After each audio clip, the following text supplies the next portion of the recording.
नमस्कार दोस्तों, स्वागत है आपका एसएस स्टडी पॉइंट में मैथ की शानदार क्लास में। तो लेकर के चलेंगे हम 11 क्वेश्चन और बहुत जल्द 10 से 15 मिनट में समाप्त करेंगे पूरे 11 क्वेश्चन। व्याख्यात्मक हल के साथ बने रहिए हमारे साथ वीडियो के अंत तक। तो शुरुआत करते हैं। पहला क्वेश्चन है, किन्हीं दो परिमेय संख्याओं के बीच क्या होता है। देखिए, कोई परिमेय संख्या नहीं होती है, केवल एक परिमेय संख्या होती है, अनंत परिमेय संख्याएं होती हैं। केवल एक परिमेय संख्या और कोई परिमेय संख्या नहीं होती है। तो इसका ऑप्शन सही चला जाएगा 3, अनंत परिमेय संख्याएं होती हैं। क्यों? क्योंकि कोई परिमेय संख्या मान लीजिए जैसे 1/2 और 2/3, ये दो परिमेय संख्याएं हैं। अब इसके बीच में परिमेय संख्याएं कितनी आएंगी? इसके बीच में तमाम, जैसे इसका मान हो गया है 1.5 और इसका मान हो गया है 0.5। अब 0.5 और 1.5 के बीच में जितनी संख्याएं हैं वो सभी परिमेय संख्याएं हैं। 0.5 और 1.5 के बीच में तमाम परिमेय संख्याएं हो जाएंगी। 0.51, फिर 0.52, ऐसा करके 1.5 तक पहुंचेंगे तो बहुत संख्या होगी, तो इसलिए अनंत संख्या है। नेक्स्ट क्वेश्चन है,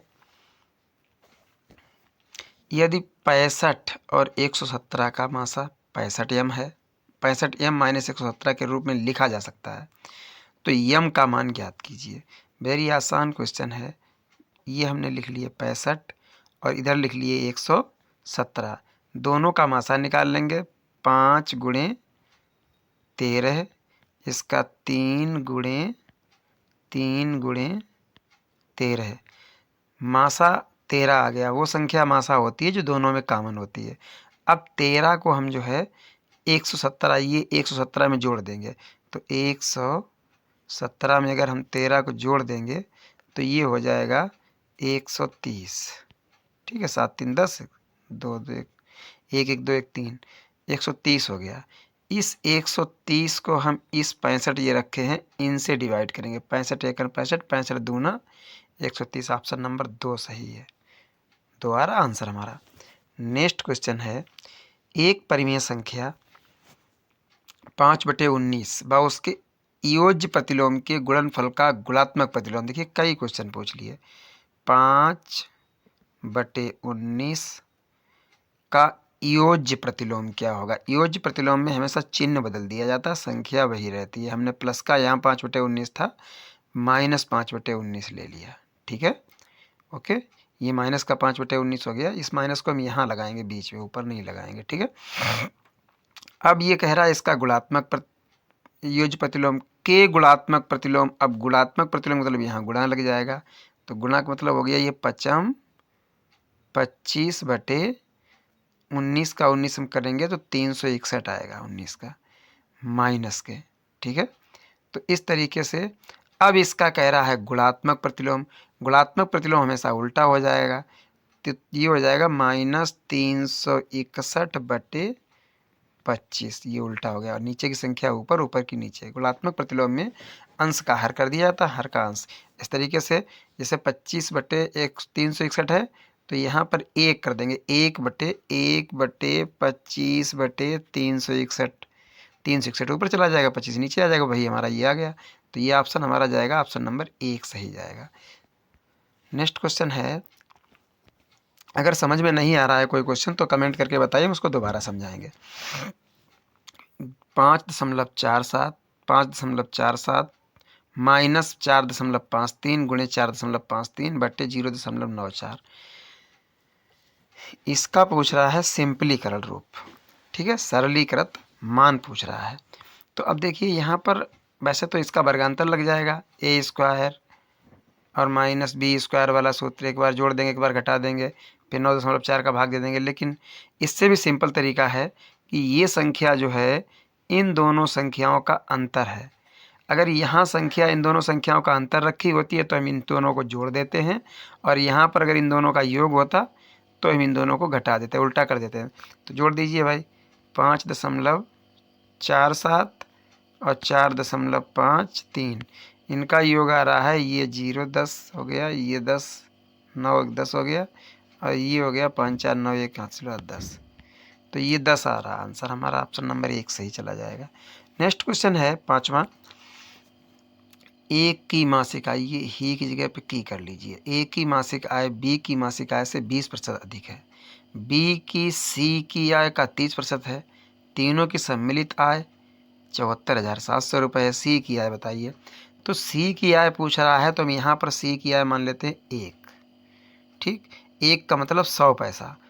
तो 100 पैसा सी की आय हो गई, तो बी की आय इसका 30% है, तो इसका मतलब 30 पैसा बी की आय हो गई। और बी की आय 30 पैसा हो गई, तो ए की आय बी की आय से 20% अधिक है।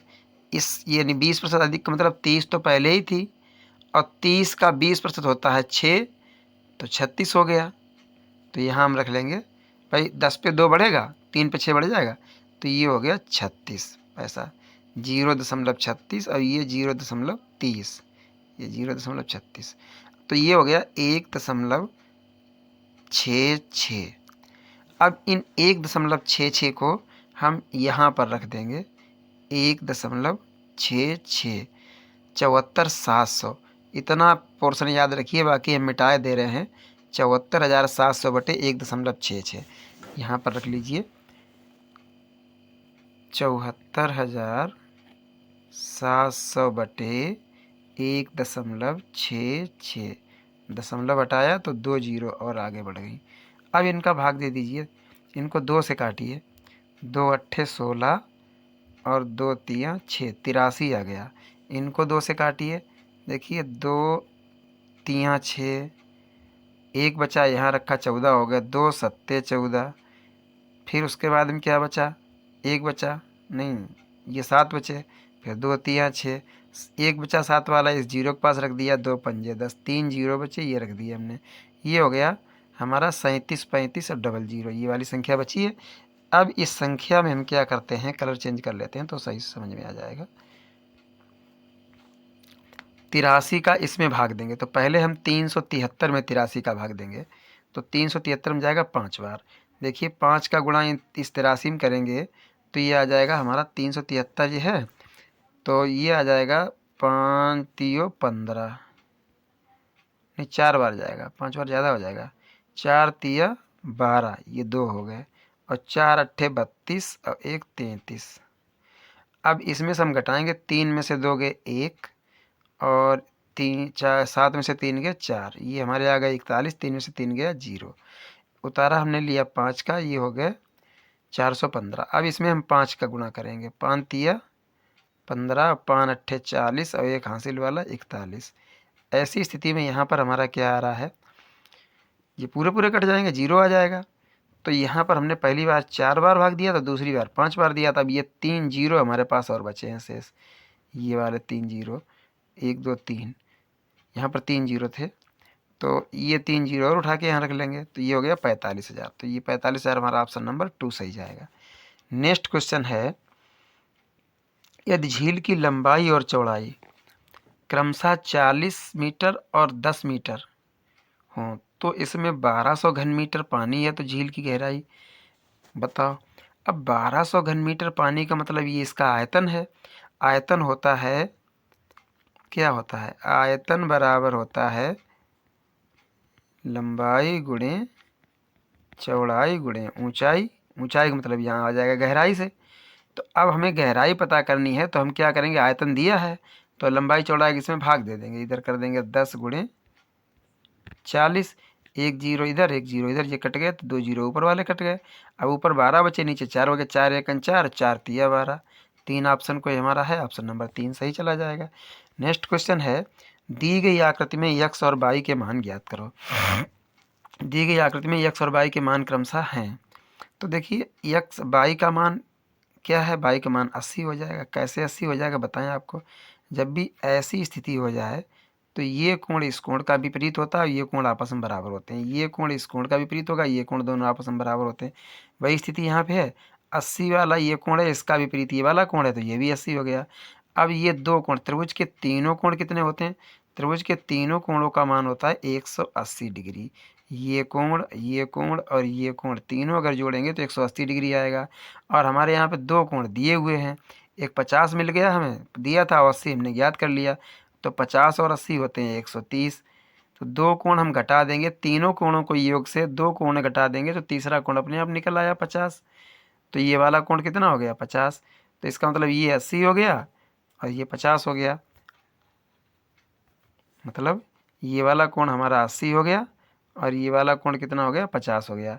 तो 50 50 100 और 80 180 हो गए तीनों कोण बराबर। तो हमारा कितना निकला था, y बराबर हमारा निकला था 80 और x बराबर निकला था 50। y बराबर 80 और x बराबर 50। तो x 50 ये दिया, y 80 ये दिया। ये हमारा ऑप्शन नंबर 1 सही चला जाएगा। नेक्स्ट क्वेश्चन हमारे पास है, दो संख्याओं का मासा 35 और उनका लासा 525 है। उनमें से एक संख्या 175, दूसरी संख्या ज्ञात करो। तो सूत्र होता है मासा गुणे लासा बराबर पहली संख्या गुणे दूसरी संख्या।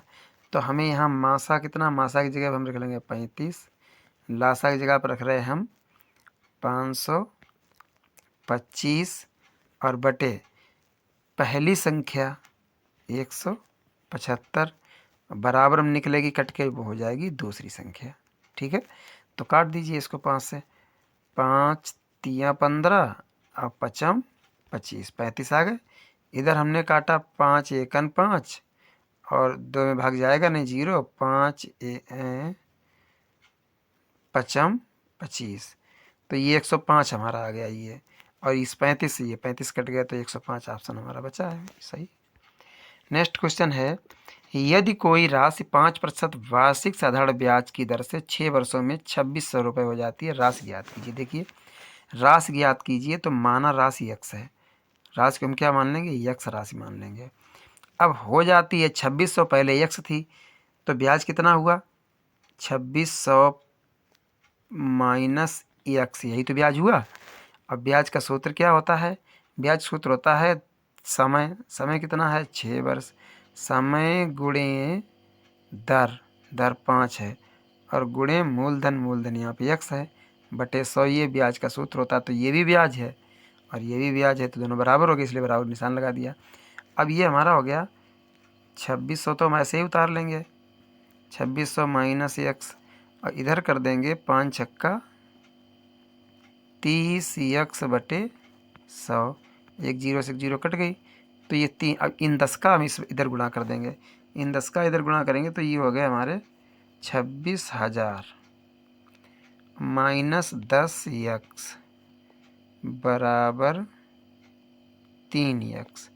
अब इधर 3x, ये 26,000, ये वाले अगर हम जोड़ देंगे यहाँ पर बराबर का निशान करके 26,000 बराबर 13x, तो 13 से काट देंगे, 13 दूनी 26, ये 2000 आ गया हमारा। तो मूलधन कितना था 2000, ये हमारा ऑप्शन नंबर 3 सही चला जाएगा।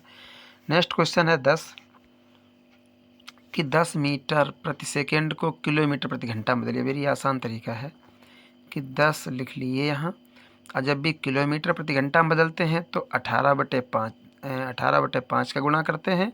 अगर किलोमीटर प्रति घंटा हम दिए हों, इनको मीटर प्रति सेकंड में बदलेंगे तो इनका उल्टा कर देंगे, 5/18 गुणा कर देंगे। 5 दूनी 10, 18 दूनी 36, तो ये 36 ऑप्शन हमारा सही चला जाएगा।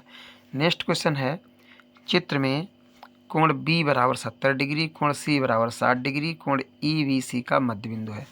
ये कोण E है, सॉरी ये बिंदु E है, ये B और C इस पूरी रेखा का मध्य बिंदु है और F इस पूरी रेखा का मध्य बिंदु है। इन दोनों मध्य बिंदुओं को ये रेखा मिला रही है। तो हमने कक्षा 10 में पढ़ा था कि त्रिभुज की किन्हीं दो भुजाओं, यानी एक भुजा ये और एक भुजा ये, दो भुजाओं को मिलाने वाली रेखा तीसरी भुजा के समानांतर होती है। यानी ये रेखा ABC जो है वो FE के समानांतर हो जाएगी। और जब समानांतर होती है तो समानांतर रेखा जब एक ही रेखा को काटती हैं तो उनके संगत कोण बराबर होते हैं। अर्थात ये कोण और ये कोण दोनों संगत कोण हो गए। मतलब संगत कोण आपको समझा दें, ऐसी स्थिति में ये कोण और ये कोण दोनों संगत कोण हो गए। तो ये 60 है तो ये भी 60 होगा, यही कोण पूछ रहा है, तो ये 60 हमारा ऑप्शन निकल आया। चलिए, तो ये हमारी रही गणित की वीडियो, समझ में आई होगी। मिलते हैं फिर किसी अगले वीडियो में, तब तक के लिए